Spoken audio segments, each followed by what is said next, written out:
Here. I will call to order the Legislative Committee of the Board of Education, which was duly noted on August 18th, 2023, through posting and notification of the press in accordance with Wisconsin 19.84. Could I have a motion to accept the legislative agenda? So done. Okay, and I think I'll second it then. And all in favor? Aye. Aye. Okay, thank you. All right, safety message. We've just been talking about the heat, and it is right now, according to my phone, 95 degrees, but it feels a lot worse. I told folks this morning I thought I woke up in Florida because I threw open my shades and, yeah, and it was awful. I'm not a fan of humidity anyway, but more than that, the heat is definitely a problem. I have a class, a martial arts class that I take. Yes, I know it's funny, but they've canceled it tonight because it's just way too hot. And so just a reminder that the symptoms of heat stroke, we talked about this last night at our meeting, include a throbbing headache, confusion, nausea, dizziness, body temperature over 103, and skin hot, red, or dry, or damp skin, rapid pulse, maybe some fainting, loss of consciousness, and this is a very serious condition. And if you see that, you need to call 911. And the better thing to do, if you can, is to prevent it by limiting how much time you are outside, getting to cooler places as often as possible, wearing a hat, wearing light clothing, and just taking some preventative measures. Okay, so we already did the adoption of the agenda. That's great. So first of all, this is the Legislative Committee, and I want to thank everybody for being here. And we had tried to get this going, and then COVID hit, just like everything else, COVID hit, and so now we are finally regrouping and trying to, make this a habit, this kind of conversation a habit. And I'm Kathy Myers. I'm one of the board commissioners, and I'm going to ask us to introduce ourselves. Let's start this way, and then let's maybe go this way. Okay? Go ahead. I'm Carl Dallin.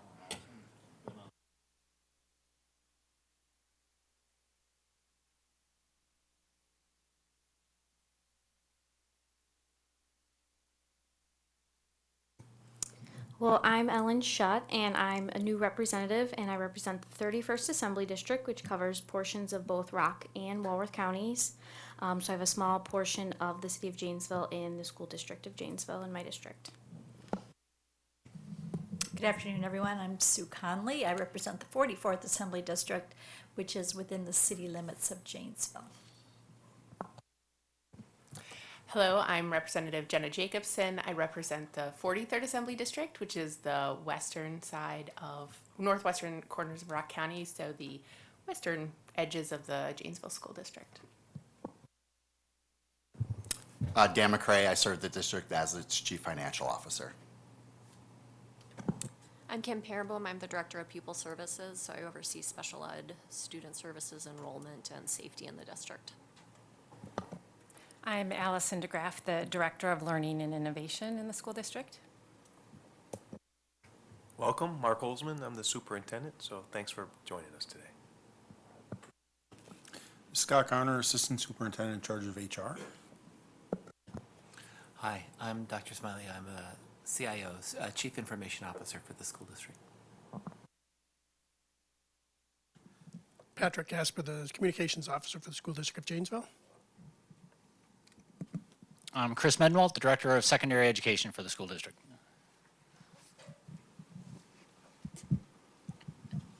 Hi, Carrie Heidenreich, Early Literacy Community Specialist Coordinator for the School District of Janesville. Mary Richards, I am the P4J Program Support Teacher and Instructional Coach. I'm Angela Lynch, and I'm the coordinator of the P4J, our 4K program, and I also oversee equity for our school district. Thank you all very much for being here, for accepting our invitation.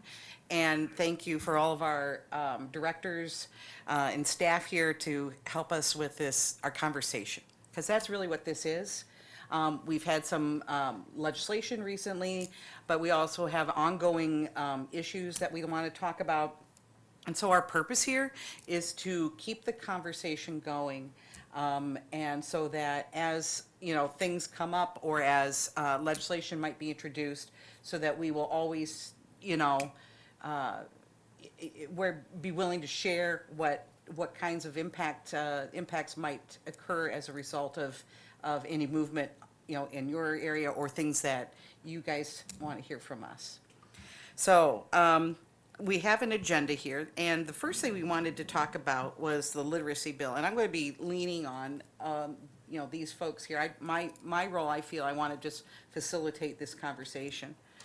And so when Superintendent Holzman and I and President Hayworth got together to talk about this, we were talking about the new reading bill, and we wanted to talk about, you know, what we know or what you know about how this might be implemented, and we are looking for details.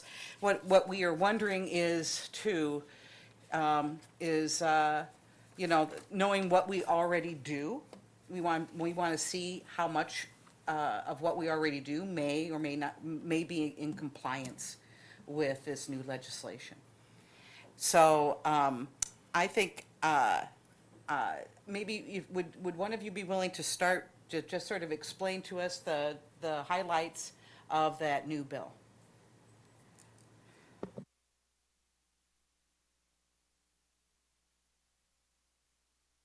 Okay, I can start because I actually came prepared with an overview of the bill. There's a lot in that bill, to be honest, and we voted on lots of things with lots of things in them and during the same time period, so it was a lot to keep up with. But I can give you an overview of what I pulled and my staff pulled from the legislation. It is that the state will spend $50 million to create a new literacy office known as the Wisconsin Reading Center, and they will hire reading coaches. We're shifting away from balanced reading, and I don't really know, maybe you can help us understand where you are. I'm not really sure if you're teaching balanced or if you're using phonics. But we're going to quote unquote science of reading approach, which emphasizes phonics more than 3 cueing. The state superintendent of DPI will nominate a director for that office subject to Senate confirmation. And I haven't seen that has happened yet. So this will also has a sunset date of July 1 of 2028. It creates a council on early literacy. The council must annually recommend to DPI science-based literacy curricula and instruction materials for use in K-3. And that goes to the Joint Finance Committee for a passive review. So whatever this curricula is, it'll go to that committee. And if they like it, they don't have to do anything. But if they want to have a hearing, they can you know, put notice out for a public hearing, hear testimony, and then perhaps make recommendations for changes. But they could also just read it, be happy with it, and then it would be implemented.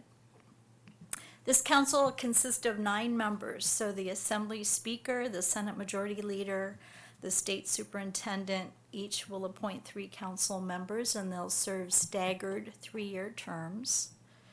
Council members cannot have financial interest in entities that develop, sell, or market reading ability products. So that makes a lot of sense to me. No conflicts of interest allowed.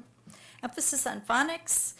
20% of Wisconsin schools are estimated to be using a phonics curriculum now. Curriculums that don't include phonics have been shown to be less effective. So this is, you know, an effort to bring all those other schools up. Initially, the bill was going to hold students back, but that got changed. So no students will be held back if their reading scores are not adequate. But it does prescribe an intensive personal literacy plan, including summer classes for incoming fourth graders who fail to meet third grade reading benchmarks. The students can exit that plan after passing a grade level reading exam and if the parents agree that the plan is no longer needed. The Wisconsin achievement gap between black and white students has been some of the worst across the country. We're hoping that this might help improve that. There'll be grants that will cover a portion of the cost for purchasing this new curriculum. So DPI must provide schools with 50% reimbursement for eligible costs. The literacy coaching program will be within the DPI Office of Literacy. It assigns literacy coaches to work with schools and provide support. The law says that DPI must contract up to 64 full-time coaches, and that's to be used across the state. The act prescribes how DPI will assign the coaches to individual schools. They must assign one half of the coaches to schools with low student reading proficiency scores and the largest gaps in student reading scores. At least 2 schools receiving literacy coaches based on low reading scores or large gaps must be choice schools. And by choice, I believe that means Milwaukee, Racine area. DPI must assign the other half of literacy coaches to schools requesting early literacy support in consultation with CISAs and must allocate these coaches evenly across the CISA regions. Regardless of scores or schools' requests, DPI can assign no more than 10 literary coaches to Milwaukee Public Schools and no more than 4 to any other school district. Additionally, DPI must assign at least 3 coaches to schools within each CISA region. So that gives you some idea of how it will be spread out over the whole state. Reading assessments. This law replaces the 4K through 2nd grade reading assessment requirement with the new system of literacy assessment. There'll be more frequent testing and new assessment requirements for 5K through grade 3. Schools must report assessment data to DPI regarding students identified as at risk, and I'm not exactly sure what the at risk, how that's defined. So yeah, we have to dig deeper into the legislation. I can't tell you what that definition is. It requires 4K fundamental skills screening assessment, and they have to do that twice a year. Schools must provide reading interventions for students identified at risk. That includes creating a personal reading plan, identifying deficiencies, goals, and benchmarks for progress. It creates a complaint process for parents of 4K through 3rd grade students to be able to file complaints with DPI alleging their school is not complying with reading assessment and intervention requirements. If the school continues to be non-compliant following notification, parents may file a circuit court action asking for injunctive relief or a writ of mandamus, ordering compliance. So I don't know if we've ever had anything like that before. Data from the state 3rd grade reading test, reading readiness assessments, and screeners will be included on the school and district report cards. DPI is prohibited from issuing a license to teach reading or language arts in pre-K through 6th grade unless the applicant successfully completed instruction preparing them to teach using phonics. It requires teacher prep programs to provide instruction using science-based early reading and not the 3 cueing. So that's a overview of the bill. You were right. There's a lot in there. Thank you very, very much. So, and I'm listening to this, and I know that, first of all, I want to thank the legislature for their willingness to take on the issue of literacy. you know, I mean, I think everybody in the room here understands how incredibly important that is.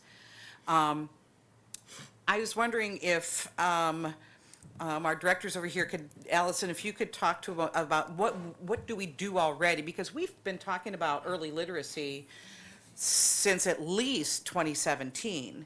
And I'm sure you probably are aware of our, you know, the program and that kind of thing. So I'll turn it over to Dr. DeGraff. And while I'm at it, welcome to Commissioner Millard.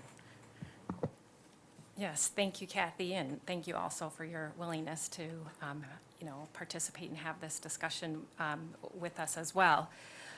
So I can talk about a few things that we are doing as we move towards shifting our focus around some of the balanced literacy elements to the science of reading.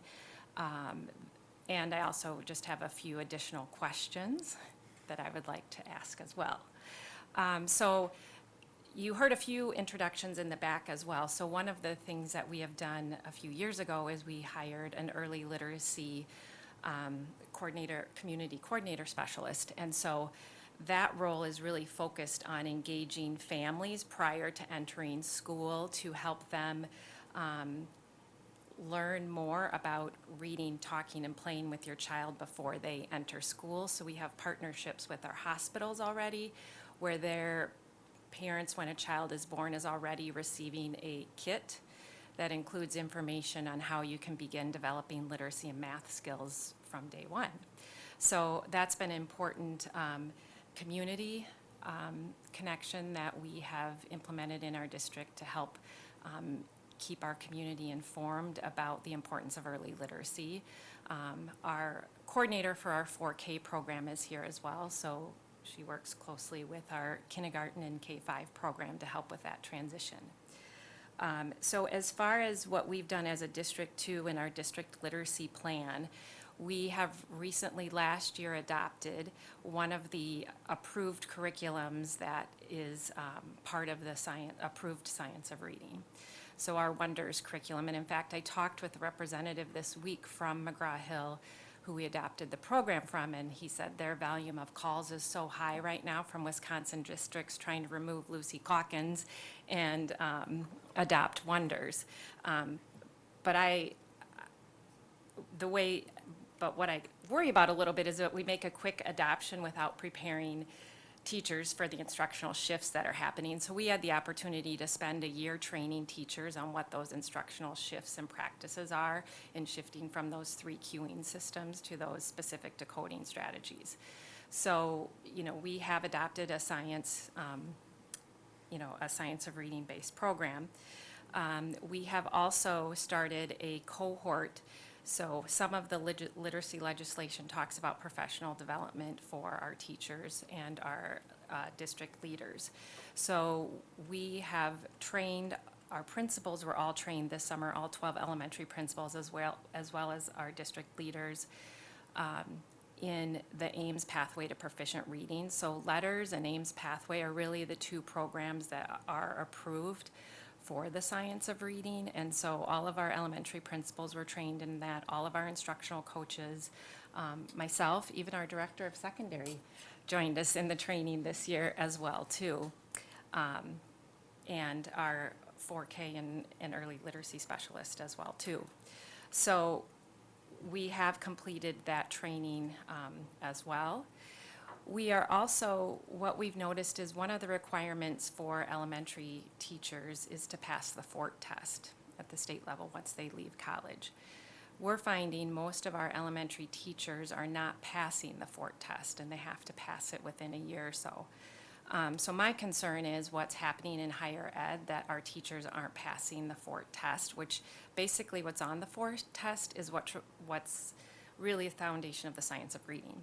So we have some of our instructional coaches who are offering a course for our new teachers, and we've had 100% success rate.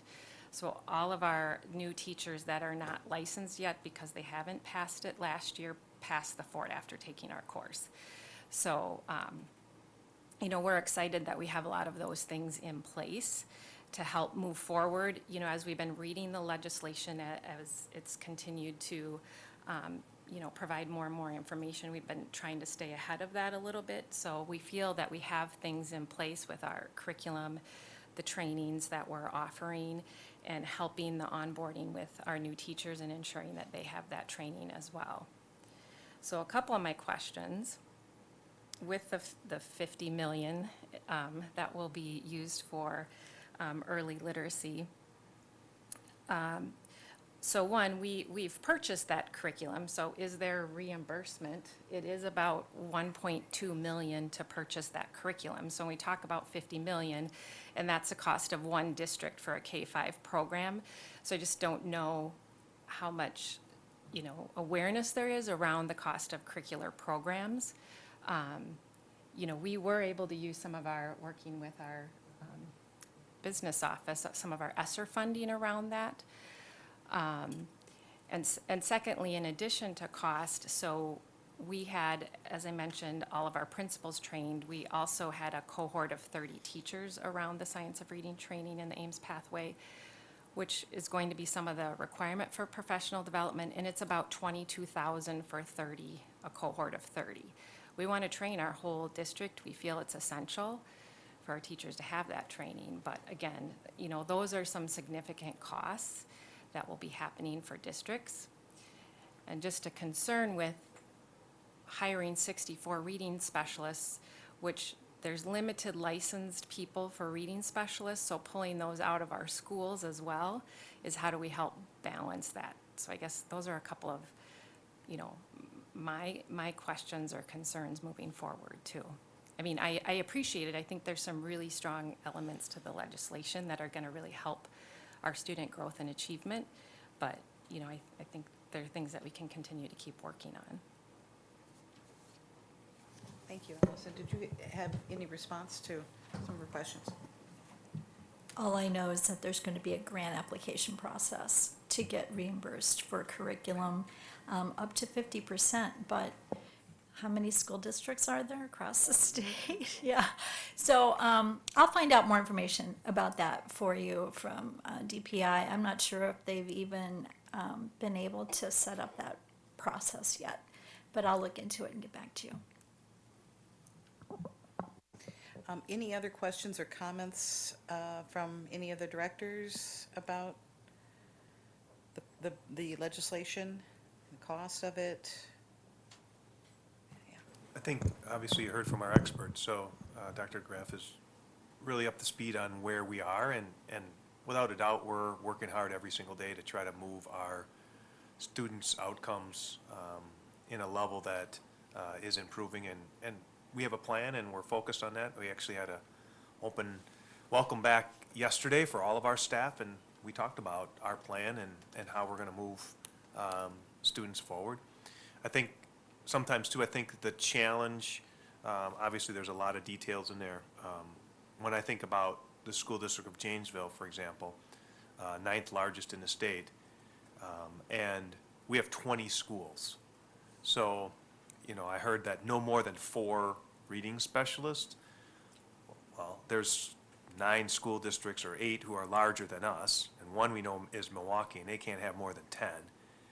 And for us to have 4 means that they would work with 5 schools each. And you start talking about, like, what's the influence of one person?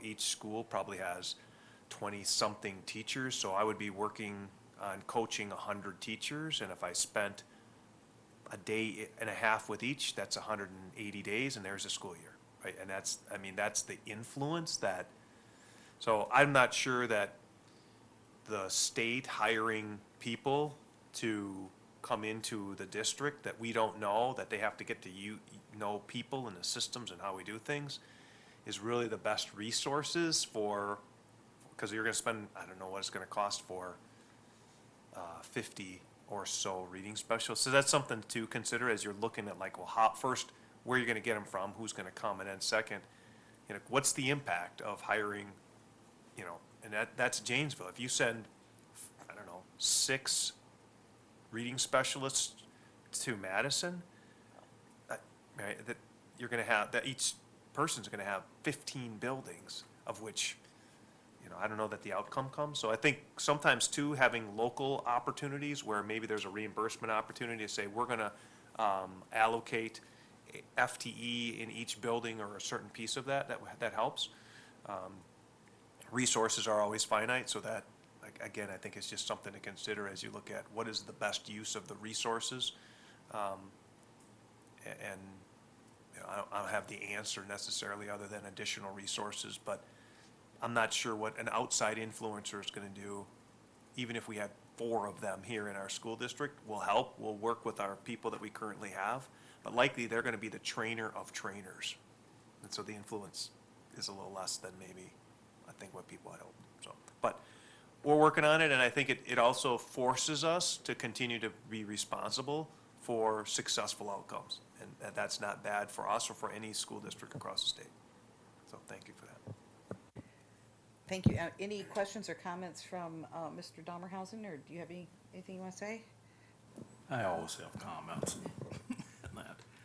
Now, I think this is another typical thing. I'm not sure, did legislators come up with this plan, or is this from the hierarchy, the upper ones? Because it's typical. They say, we're gonna be generous, we're gonna put 50 million out there, of course, it's gonna sunset. And is that per year or for the whole program? So it's just a figure they put out there. 50 million, look what we threw at it. And as the others have said, it isn't gonna cover that cost. 421 school districts in Wisconsin. And we're kinda, I don't know, average or anything, we're above average for size. But you can't make these things fit into a little area, and that's what it is. It's a little area, and that you can't close end it. If you came out and came with a plan, we're going to seed it with this. We're going to try to move forward.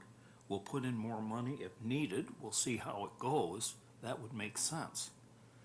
At least they're trying, and that. And I don't want to put down our legislators, but boy, I've seen this before over the years. And then they say, look, it failed, you couldn't do it. And that, I know I started out in schools, and that, when we didn't have phonics, we learned in the school. Now, I might have been a little luckier. I had some personal care when I was young. My mother worked, my father worked, and they taught me different things before I went to kindergarten. But I always found school exciting. As we went along, phonics came in. In schools, that was the thing, teach phonics. Well, after a while, it fell apart, and they're back to the regular teaching that maybe I started with or some modification. Now we're coming back to phonics. So I think we keep chasing, what is it they call, chasing the tail, and that. I appreciate them trying to do something, but it's designed to fail. Some children will benefit, but not a lot, and because it just isn't enough there for what's needed. So I'll shut up. Thank you. I'll just say that a lot of people did work on this. Legislators, mostly Republicans, and the governor was involved in DPI. DPI had a large voice in the final draft of this bill, I think. And I was just glad they put any money behind it, because so often we've had unfunded mandates, right, that make it really hard. So $50 million, it's not enough, right? But it's a substantial amount of money. And so, there are a lot of details to be worked out and implemented. The 50 million, I believe, is a 2-year number, right? It's a 2-year budget. So depending on how this biennial budget plays out, there could be more next time around. I don't know. We never know what the next budget's gonna look like, just like you don't, right, when you set your budget. Covering 4 years now through 28. Well, it sunsets in 28. That doesn't mean it might not get more funding in the next biennial budget. Okay. Sure. Kathy, can I just? Of course. One of the things I appreciate is that the holding students back from becoming fourth graders was eliminated. As a secondary person, that would have made eventually our job literally impossible. So I appreciate that was removed from the bill, because there was that would not have been sustainable for a district. I would have to agree with that. Kind of to Carl's point, I taught high school for 28 years. And when I started, we were all about tracking. And then suddenly tracking went away. And then and tracking's kind of back now in some places, and it's just like, it's almost like clothes. If you just wait long enough, it'll come back. But one of the things, and again, I want to make sure that it's understood that I do appreciate the attention to illiteracy, the attention to public education, because this is obviously something that's near and dear to my heart and everybody in this room. And I appreciate that kind of attention to it, and that it is that important to you as well. But one of the, just to piggyback, and it kind of helps us, and I'm not trying to control the conversation here. So if there's something that needs to be said about the previous topic, you're welcome to come back to it. But I was just listening to what Superintendent Holzman was saying about, the number of reading specialists and where you're gonna find them. And, one of the things that we struggle with here is, in public education, is teacher licensure. And I know Superintendent Holzman can speak to that a lot more. But, it's hard enough finding your garden variety English teacher, probably. Heaven forbid you have to find science teachers, and I can't imagine about what it's like to find any other sort of specialists. And some of the conundrum, as I understand in our conversation, is because of the licensure restrictions in some cases. So I'll leave that up. I'll let you guys take that. Sure. I guess first I would just say that it's not a new issue. It's just more prevalent because the pool and the number of people who are interested in moving into the field of education is less than it used to be.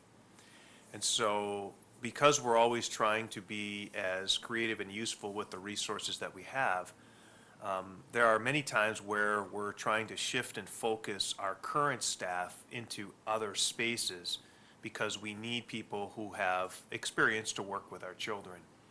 An example often that we struggle with is at the middle school level.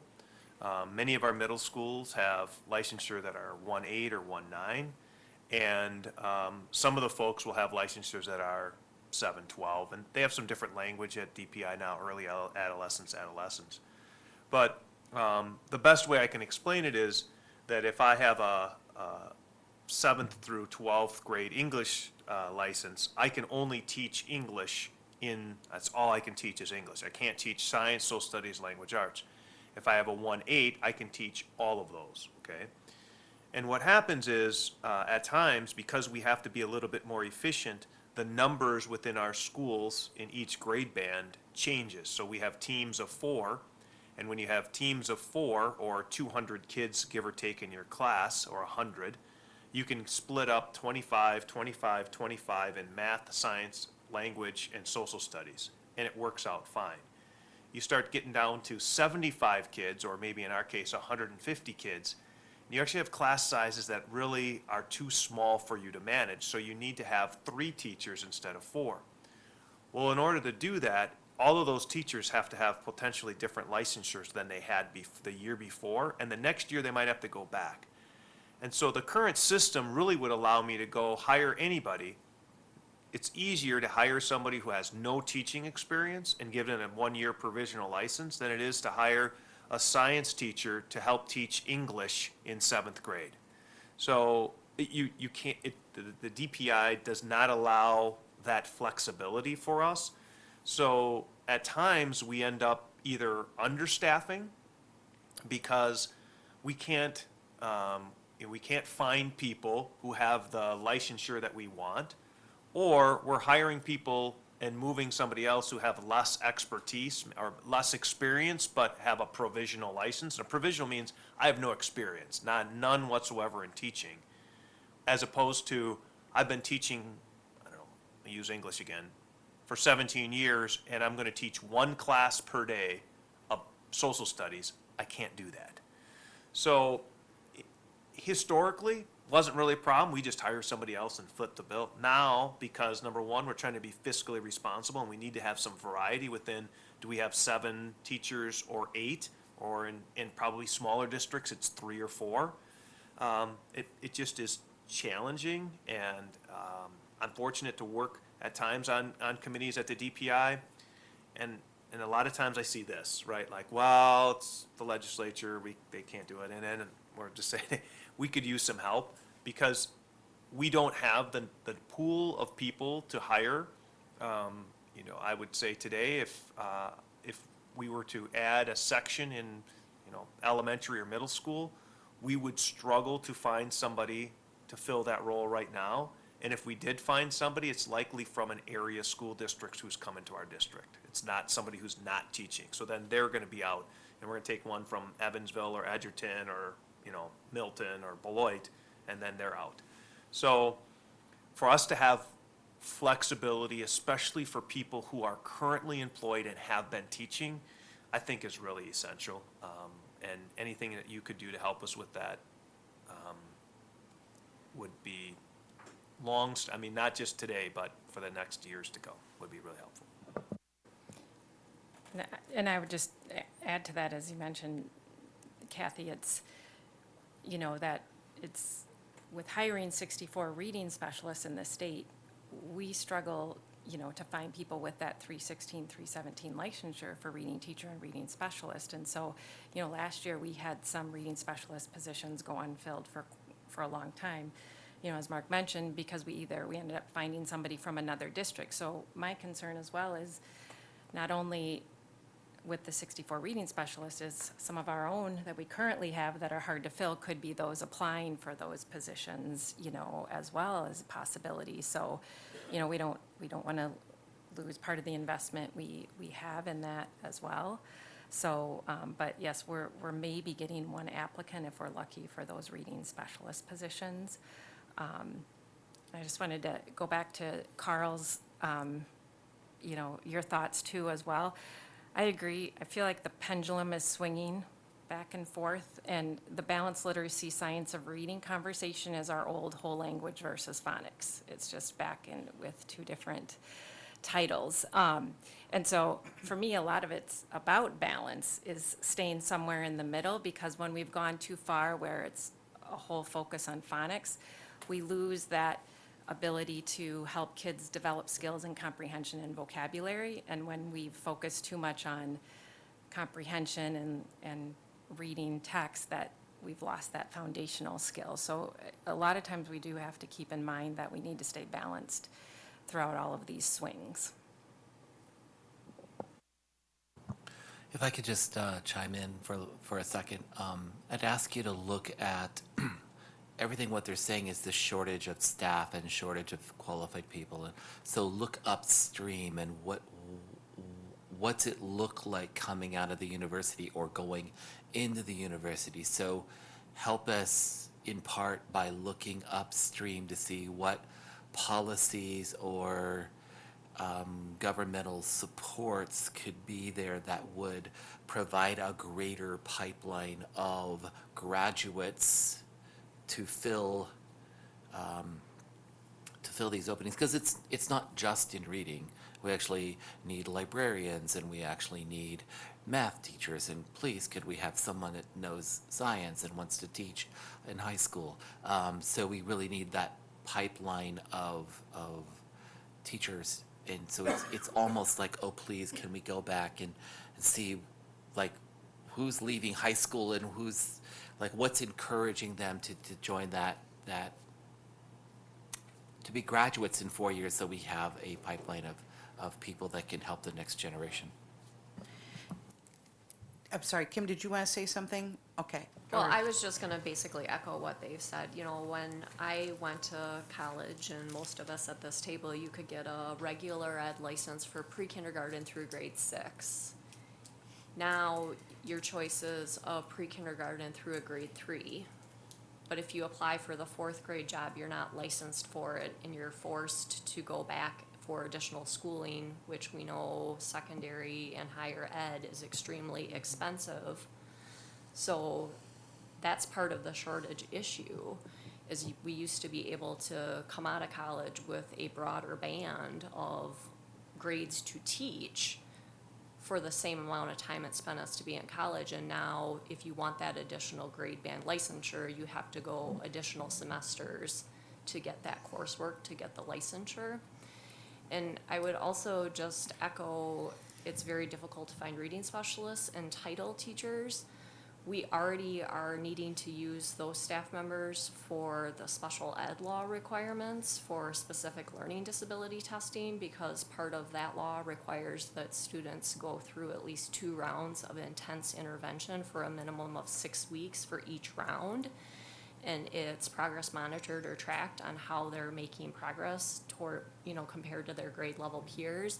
So if we move to a plan where every student who's not reading at grade level has to have a plan, who's monitoring those interventions, providing those interventions, because at times we have to get very creative with who can help the kids that we know may be needing special education services. So to add another layer onto that could become difficult if we add these other positions to the state level. While we're talking about teachers and licensing, I'd like to add in there the substitute licensing. To be honest, it's easier to hire a teacher with a provisional license and find someone to do that because they don't have a requirement to be certified in that area per se. With a long-term sub, we actually have to find someone who's certified in that area in order to teach more than 45 days or longer. So what you're seeing is an increase in that. It's easier for us to hire. If we find someone, it's easier for us to hire them than to have them as a sub, which causes then a more of a financial strain on the district overall. So I want to add to this too a little bit. We're talking about some of the barriers to not only hiring people, but also some of the barriers to people going into education in the first place. And then we've got the mention, the discussion about people who are on provisional licenses who don't have any experience at all. And as someone that taught for 28 years, the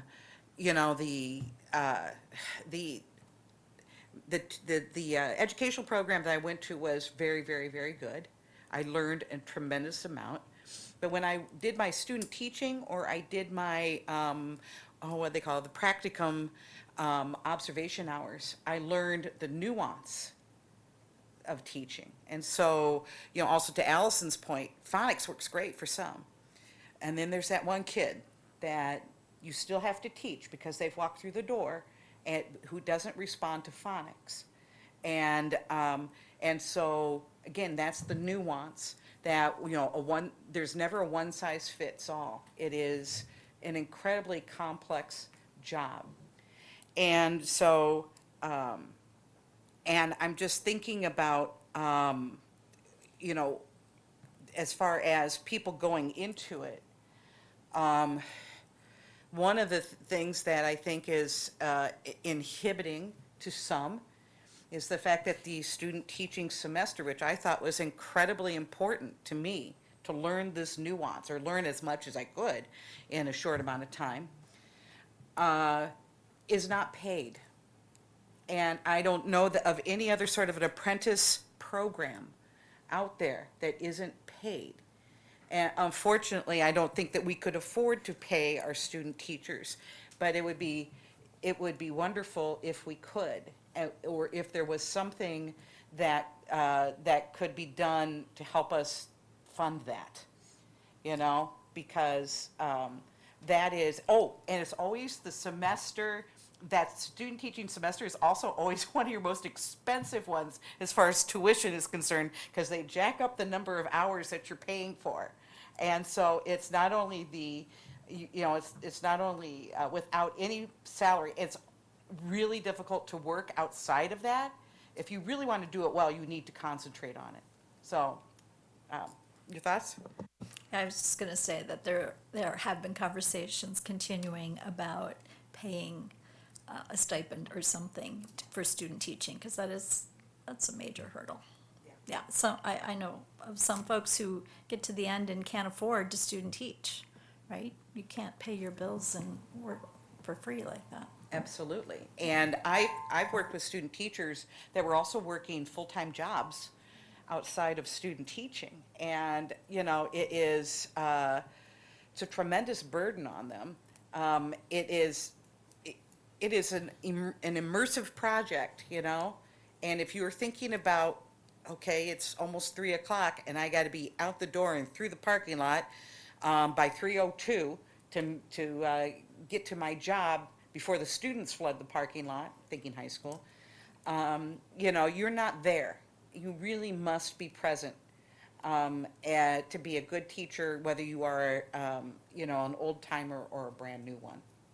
So, anything else on this topic? I'd like to mention that September 1st start date.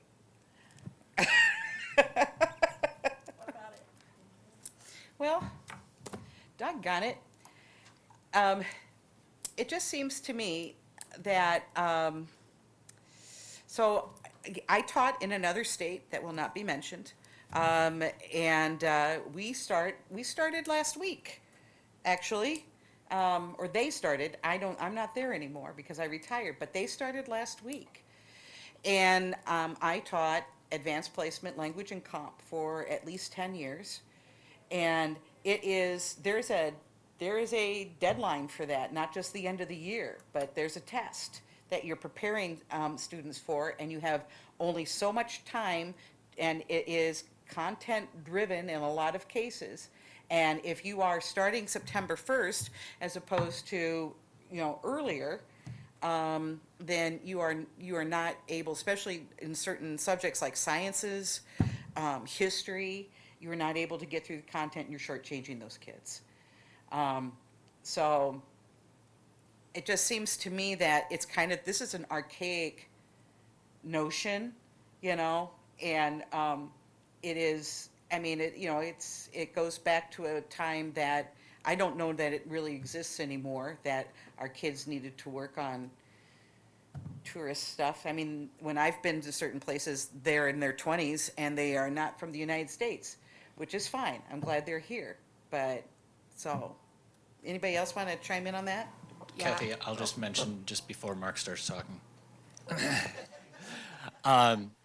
I think from a high school perspective, one of the things that we encourage and we know shows value in students' overall experience at the high school level is their engagement in any type of activity outside of the classroom. And right now we have nearly 40% of our students who are also already actively engaged outside of the classroom in August, and saying that we can't start school when really those kids they can't work now. Right, that like getting around of like, no, I practice now. No, I have to do this. While I understand the original reasoning, understanding it and agreeing with it are two different things. I think if we want our kids to be actively involved outside of school, let's give them the opportunity to do that, and let's give them the opportunity for them to be able to see all their friends during school at the same time. And that's not even, I mean, Kathy's right about the academic pursuit of it. It would allow us to add school days, be more creative in school days, and how we focus a calendar.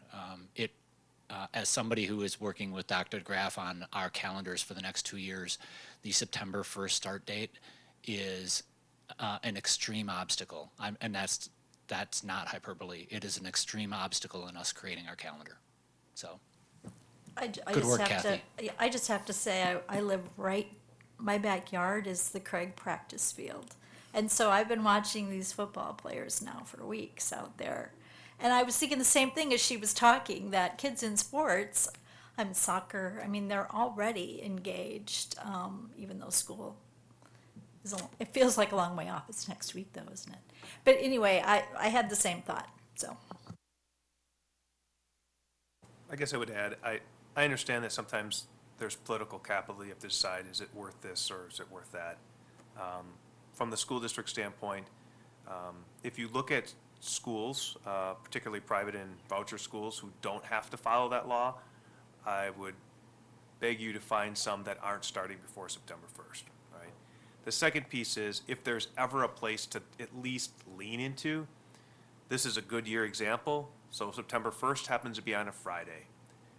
The schools aren't starting on Friday. That's not going to be it just doesn't make any sense, right? So the idea is there a time where I think now we're talking about families and vacation and tourism and all of that. And what I would just echo is that in our experience now, when families want to go on vacation, they go on vacation, and it's not aligned to the school calendar like it used to be.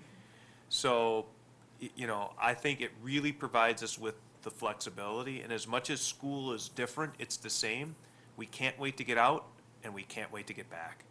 So when, Memorial Day comes, and you're looking at a week and a half more of school because we couldn't start until September 1st or September 5th, that's real. And, if we were to start next week Monday or this week Friday or something, kids are ready. I mean, they've had 6-8 weeks off. We do the training. So I think it's helpful. It also provides us with some flexibility if we ever want to try something different. We want to do an intervention period for 3 or 4 days for kids. We just can't do that in the current structure. We can't do it without going to school in June 15th, 16th, 17th, 18th, 19th, and 20. Like that's what would happen. And our facilities aren't built to be able to do that well. And I don't think our community is ready for us to have school in the middle of June. So we don't, that would be helpful. And again, I understand there's some political capital there, like you have to figure that out, but it would be helpful. Could you explain what an intervention period is? So if in fact the world was according to Mark Holzman, we'd have breaks and then we would bring people back for interventions. So students who are not at where they need to be, they would come back for a period of time and we would have targeted intervention, meaning we would work specifically on their deficiency, their math skill, their reading skill, their comprehension skill. And we would do that outside of the typical school day. So an example of an extended school year might look like 6 weeks, a week break, and during that week break, we'd have targeted intervention for a portion of our kids who need additional interventions. We'd come back again. But because you can't change the calendar, you have to be in this cycle where there's, it used to be 180 days, 170, it's hours now. It's hard enough to get the hours, and then you have all these other pieces, right? I have to have enough time for a snow day, just in case it's not right. And there are, right, we have to have off during the Christmas break. I mean, there's some things that you say, well, what can you change and what can't you change? And it comes back to, there really are only about 6 days during the year you're gonna have conversations about. And that's like, are we getting off the Wednesday before Thanksgiving? And are we gonna have the 22nd of December school or not? Those are really the only, and then, because you have to get the days in without flexibility by starting on September 1st. If you give me some flexibility in there, now I can push that out a little bit longer and potentially have some of these, I call them unique individual opportunities where we might try, let's do this flex schedule and provide an intervention time where we can bring kids in outside of the regular school day to do some focused interventions. We don't have the ability to do that in our current system. Didn't there used to be a way to get a waiver? Can you not get a waiver for starting So earlier? DPI used to give waivers out like candy, and they really stated this last year because many schools got waivers for COVID, and I don't know how I get a waiver for COVID. That's long gone. So they're saying you can't get a waiver anymore. So the reality is you can get a waiver for construction. So if you're going to build if you're not ready to start, or you want to start early because of construction, those are really the only two places of which you can get a waiver for at this time.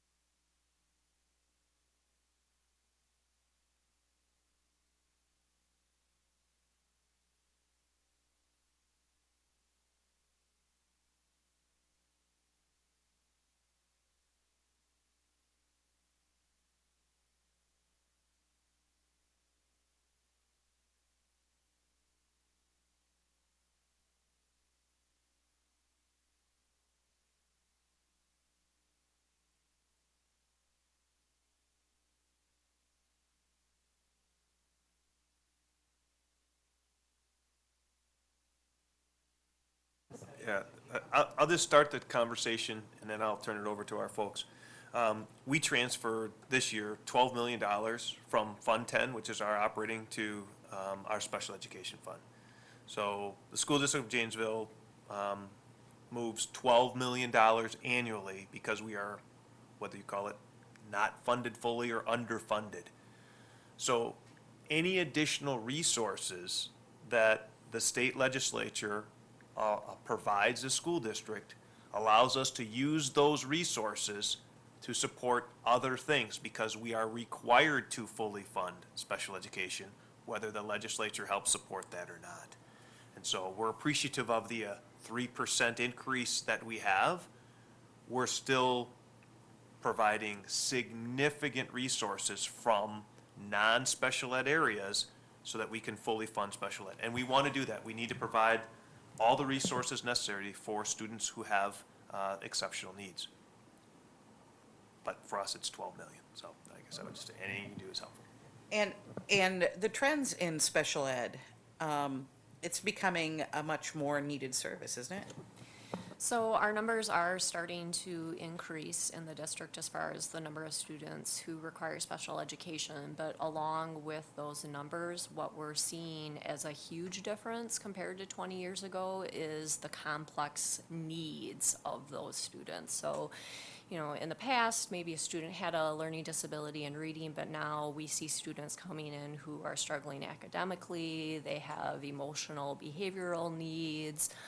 They've experienced a lot of trauma, so they're requiring a lot of different resources. So when I do the special education staffing for the board, I always divvy out how many students we have, but then how many actual related services do they need. And we are seeing students with significant disabilities not just needing a special teacher, but they also need a para. They also need occupational therapy, physical therapy, speech therapy, specially designed Phy-Ed.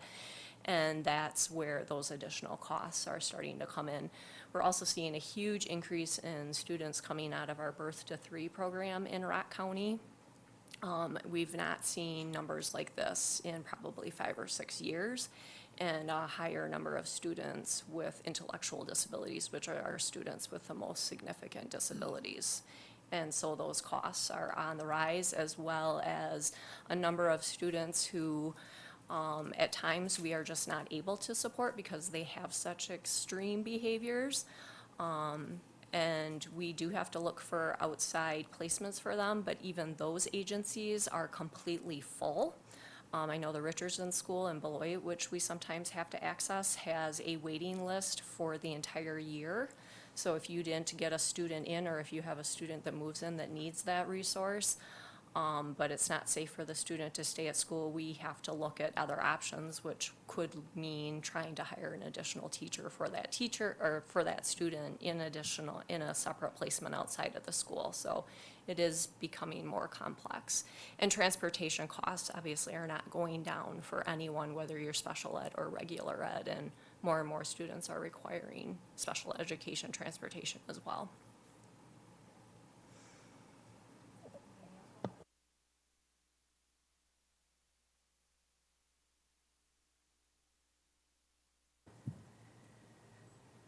You know, it's been a focus of the governor the whole time he's been in office to increase special ed money. Yeah. And I guess that's all I can say. And to echo what Superintendent Holzman said, I am grateful that it, you know, the amount has been increased, but it is, you know, given what Kim was saying, and every one of these kids is worth the investment, but it's a huge investment, and it is not fair to anybody that that we aren't, you know, that the funds aren't there. So, health insurance we had next. Wow. So, how much is we anticipating it going up next year? Because we had a contract for a while with Mercy that capped it at 9, and we had a bit of shock to our system about, with our insurance. We're always looking for ways to, be able to meet the needs of our staff and be able to afford this. Superintendent Holzman and I were talking about a state health insurance join-in, if possible, for school districts. I'll let you. You're self-insured? We are not. Oh, you're not? No, we're not anymore. We were at one when I first started here, I think. Yeah. Yeah, I think I could maybe let our CFO kind of talk a little bit about health insurance costs. There's two things, I guess, that I would say that are largely affecting our staff and the people who we insure. And one is that we're always balancing our health insurance model with what's affordable and what we can pay people. So there's this, there's only so much money. And as our cost for health insurance, we feel like if 9 or 10% increase now becomes the new norm, we know that our employees are not going to get 9 or 10% increases in their compensation, which means that the district has to take a larger role in that, or we have to reduce the benefit so that ultimately the employees pay more for their health insurance. There isn't any other options. And I feel, again, we're talking about all the struggles. Janesville's a great school district. We have wonderful people. We're in a good place here. There is lots of great things going on. But in the future, as we look at our school district and just public education in general, there isn't many options. I don't see the state going to be able to continue to provide significant resources. We saw $325 per pupil, which if you were, Janesville, that's 3%, 3.25% increase. And we saw 17% for one of our health insurance and 9% for the other. I anticipate we're going to see the exact same thing the next year. And so we're going to look at how we can maybe change and look at that, but we don't have a lot of other options. And so I don't know, I know that we aren't the only one in that situation where every school district in the state is looking for how we can help support that. And it's hard for us to connect together because the way that you're generally based is how much does it cost to, for our system, how much does it cost? What's the loss ratio for the school district of Janesville? And so for us to join Beloit or to join Edgerton or to join Milton to do that consortium really becomes, well, one person's going to pay more and one's going to pay less because the loss ratio of what it is. And so we don't have options in that. And so for the state to provide some incentives or opportunities for us to collectively come together, because the more lives we have, the more we can level it off. But healthcare among school districts is so different. And when we're looking at trying to attract and retain people, if we are only giving CPI increases, now last year was a positive CPI, but if the new CPI ends up being 3% and our increase in health insurance is 9%, that's a loss every single year, and we're not the only ones dealing with that. So if there's a way for the state to provide some incentives to say, hey, how about joining another place, and if we had a larger consortium, we can spread it out. And so those increases likely won't be 9 and 17, maybe it'll be 3 and 4, much like, but we're not in a spot to maintain that. So that's too much talking. I'll turn over to our CFO, see if he has anything else to say. You said it very well, right? So, and it's not only a K-12 issue, right? It's a private industry issue as well. I think for us, and I have a tendency to take a bit of a macro level perspective, right? Which is what our aggregate revenues look like, and our aggregate revenues are controlled by both property taxes, revenue limits, and state equalization aid, right? So to Superintendent Holtzman's point, if we see that somewhat cost controlled or revenue controlled, right, with increasing cost, That's a challenge for us, and particularly so in an uber competitive environment. And you've heard the phrase before, to attract and retain. Scott deals with that every day, right? How do we continue to attract and retain? In the past, benefits were pennies, right? So we focused on wages, or we had suppressed wages because benefits were really lucrative, right? Well, that has shifted. We see fewer and fewer people going into education, right? So it's uber competitive. It's really it. And so I just take, again, somewhat of that macro view is aggregate revenue is very helpful for us. So.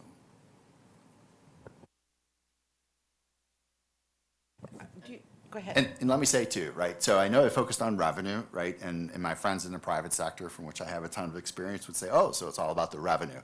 The district has taken strides, right, to really control its healthcare costs, to control its other post-employment benefits, and kudos to the 3 board members and preceding board members who have taken those steps to do so.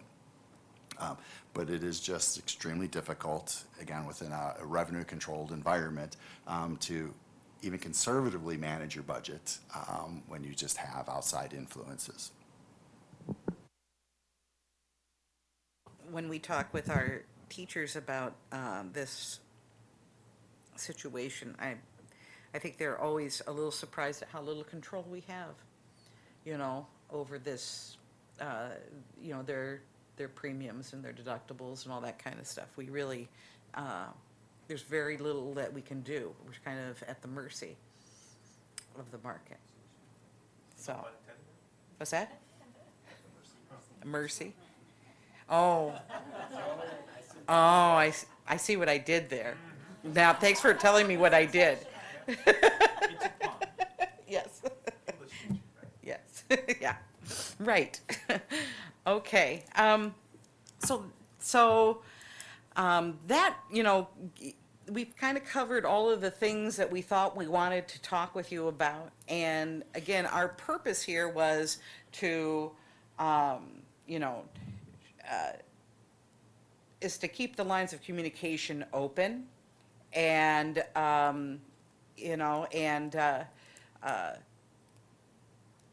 with the idea, of course, that sometimes the more you know about what it's like to operate at this level, the better legislation will always be. Again, I was really happy this year, not that we don't still have challenges, but with the emphasis on education, with this year's session, and with the increase, per pupil, that really made a huge difference to us and to our staff. And so those things are great, but there's, but like with the reading builders, there are some things in there that might complicate things for us, that I'm sure were probably not understood at the time that people were crafting that legislation. So do you guys have comments, questions, thoughts that you want to share with us? I always do. When you're talking about needing more teachers in the pipeline, right? Leaving your institution, going up to higher ed, you want them to come back. We talk all the time about how our local school districts can help students find their path, right? And we talk a lot about getting them into manufacturing pathways or other apprenticeships or nursing. What are you doing to get them into the education pathway? That's a great question. Chris, He looked back, so I thought that was the key. One of the things that we're in the process of developing in our academy model is that very thing, is to have a teacher academy so that our students have the ability not just to learn, one of our thoughts is, are we building classes around things like AP psychology? This is something that doesn't matter if you're going to be a kindergarten teacher or a high school teacher, would be an appropriate class and would allow you some college credit. We've had conversations with UW Whitewater at Rock County about how they can help with that. So I would be hopeful that we will have, I'm really hopeful because of the position I'm in that we have a robust academy that unfortunately I'll probably never see the fruits of. But that we have students who can get experiences in our district if they want to be elementary teachers, that they can be in some of our elementary schools and helping and learning and understanding and hopefully become teachers. And if they don't and realize, well, I don't want to do that, an incredibly cheap way to learn that you don't want to do something so you can find a better career. So that it is one of the things we're working on to help build our own. I just want to share one of the most impactful things, and I'm a Craig High School graduate, that happened to me in school was we had opportunities to go to Wilson and work with students, and I was a Spanish student, and I got to go talk to kids about Spanish, right? And I'll never forget the feeling that I got when you saw the light bulb go on in some little person's brain and they got it, right? Like you count to 5 or whatever it was. It was a small thing. But I'll never forget that feeling. I also realized right away that teaching was not for me. But I think providing those opportunities really is important. Any way you can do it for any type of career pathway, because if you get a little taste of things, and maybe if you can expand the time when you start school, you can go back to offering, like when I was in junior high back in the day, we had these, we called them mini courses, and I think it was like 2 weeks in January between semesters where you could take all kinds of different subjects for just 2 weeks, and they could be fun things like sewing. If you never took, back in my day, we could take sewing, but you could take sewing for just 2 weeks, or learn a different language, or work in the metal shop class, right? And I think opportunities like that can change students' perspective on where they want to go. So I just want to relay that I think there are lots of ways to do that. I was just going to add too, as well as Chris talked about building the academy for that. I mean, we do currently have an aspiring educators class. So we do have students taking that course. And for example, Craig's students walked to Roosevelt and have had some experiences in those classrooms as well. So we do have some things in place, but definitely have, as Chris mentioned, a lot more to build within that program. That, and these are all, really great things, but, I was thinking back to the whole issue of literacy and, and the number of people coming out of the education programs and the lack of pool that we have, and that there's just got to be a real holistic view of education, because because it's a cycle. We need the university system to be robust, and obviously for all sorts of professions, but teaching obviously as well, and sometimes I think we kind of get into our own little boxes, because this is what I do. I teach high school English, and I don't know really much about anything beyond that sometimes, or I teach a certain grade level, and I think that that all discussions about education need to be pretty holistic. There's always been conversations about changing assessments. You mentioned this reading bill that has more testing to it. Okay. And I used to, I'd have students that would be upset with me about testing and about ACT or SAT or, the AP expectations, or not the expectations, but the test itself, and they're like, well, why do we have to have it this way? And I said, well, until colleges change what they want from you, we're going to give you these tests, because we have to help you get there if that's what you want. And there's been some changes in that in the past few years, COVID, and I think there was some movement that way beforehand. But we've got to, everything everything is influenced by something else within the entire system.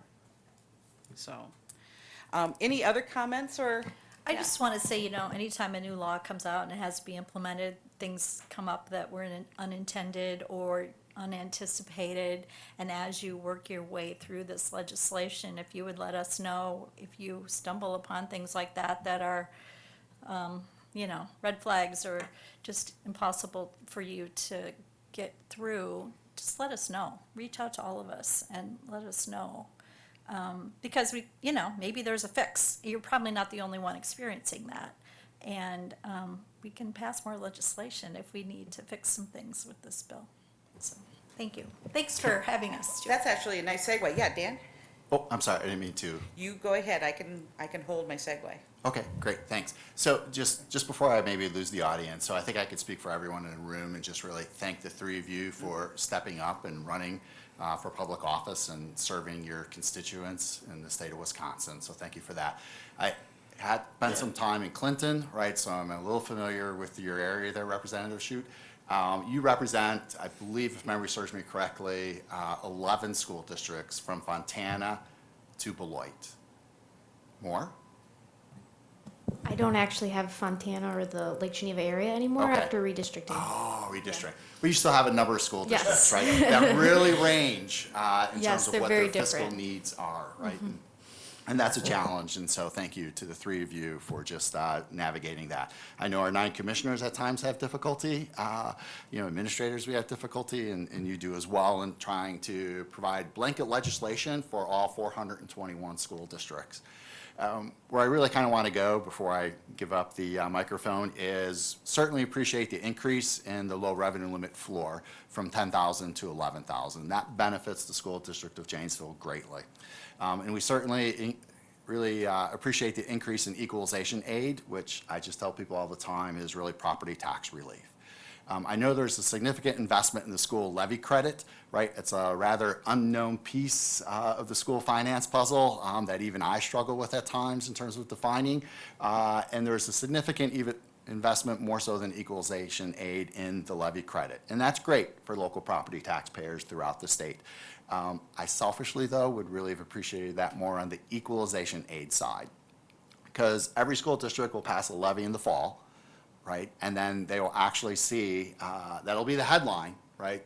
Right after we do it, I think this year maybe on October 24th, right? We give the equalization aid, if you will, or not, excuse me, the equalized property value levy over to our friends in municipalities, who will then dump that into their database and then apply the levy credit, right? So people get really excited once the board and our 9 members approve the levy.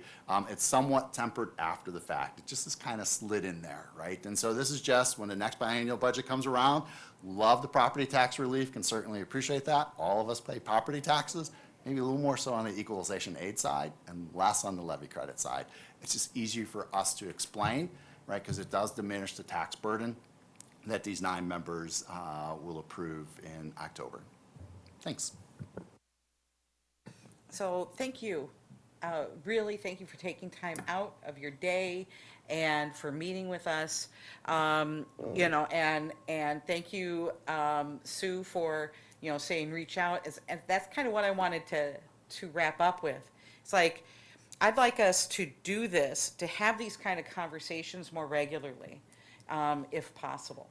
And so, if there's any way that we could continue this conversation or, touch base again in this kind of a setting, if this works for you, maybe 6 months, something like that, would that puts you in the middle of your session, things, but, Our session probably ends in March. I haven't looked at the calendar, but we don't do much after March.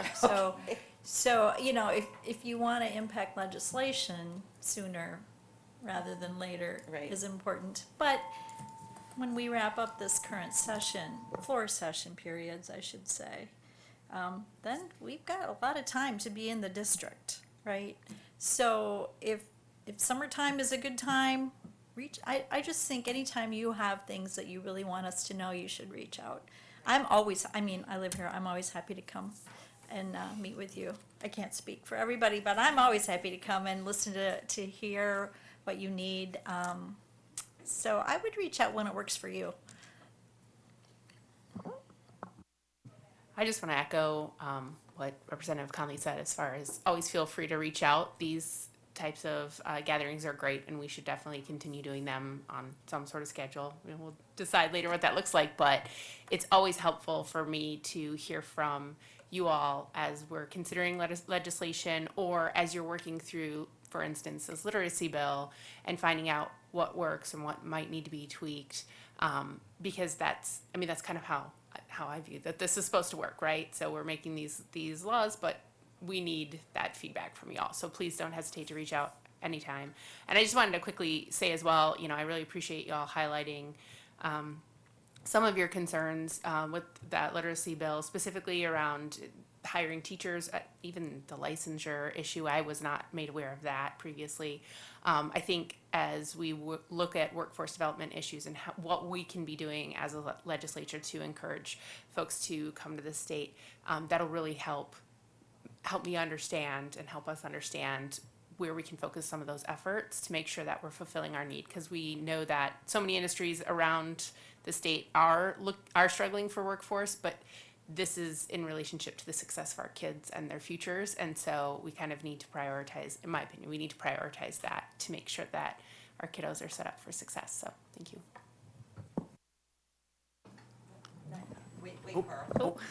No, I just wanted to say thank you for the invite as well. I really appreciate it.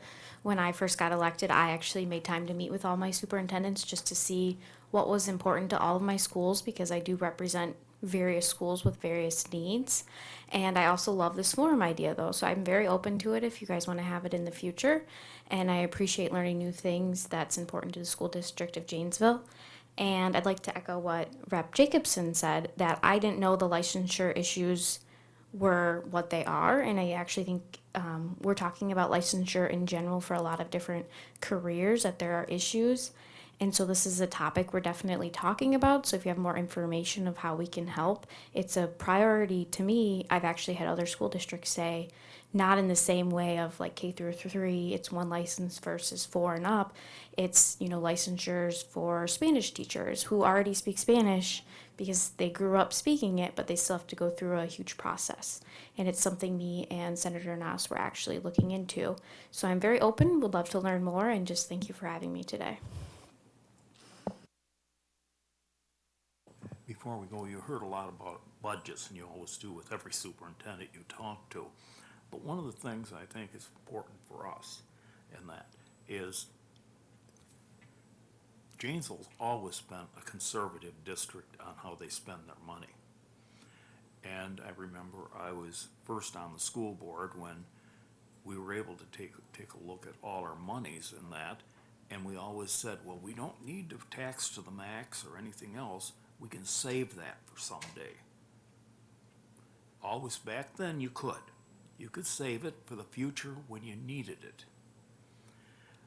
We were, I think when I first came on, about $11 million below what we could tax. May have been a little more, can't remember back then everything and that, because I've been on the finance committee for many years. But then along in 2012, they froze where you were at. So we've always had to struggle with that. I just want to leave you with this. There are other districts that have the same problem.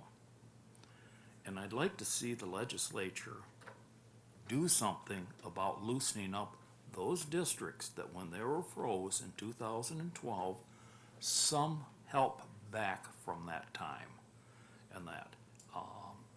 We could use the money, and we've been very good at spending it, and we've got wonderful people in our district, from administrators and even janitors and all levels that have really helped us taking on more load. But I'd like you to just see what you think about it as you go along. How do we help them make up what they couldn't use? And that, so, and I'm not saying about going out taxing people. I'm talking this little bundle sitting on another thing that maybe there's something in there that could help districts like us. So thank you very much for coming. Appreciate it. Thank you all again. And so we will follow up. And, you know, another thing you might be interested in is seeing some of the work we're doing with our new secure pathways, taking a tour of our schools, that kind of thing. We would love for you to do that. But we'll follow up, and we'll schedule another time to talk and to, you know, check in, maybe in a few months. So thank you again, and thank you to all of you guys for coming too. I appreciate it. Thank you. We are adjourned.